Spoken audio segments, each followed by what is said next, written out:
Ar jūsų aplinkoje yra asmenų sergančių virusiniais hepatitais? Ir didžioji dalis Seimo narių vis dėlto atsakė, kad jų aplinkoje nėra tokių asmenų.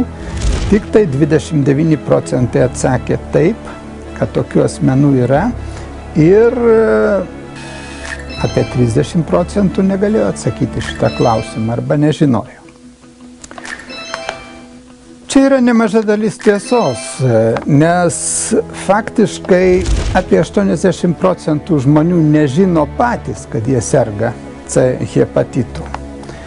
Ir mes kalbėdami su šeimos gydytojais, kalbėdami su kitų sričių specialistais, pabrėžiam, kad reikia būtinai tirti rizikos grupės.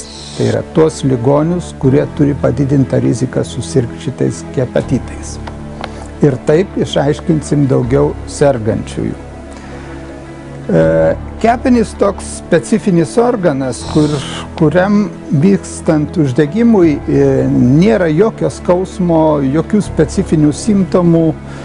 Gali ten pasitaikyti silpnumas, bendras kažkoks negalavimas, bet tai jis nėra toks sunkus, kad ligoniai dėl to kreiptųsi į gydytojus, gal padėjoja šeimoje ar tarp draugų ir to viskas baigėsi. O kai atsiranda simptomai, tai liga būna toli pažengusi ir ne visus tos ligonius mes jau galim gydyti.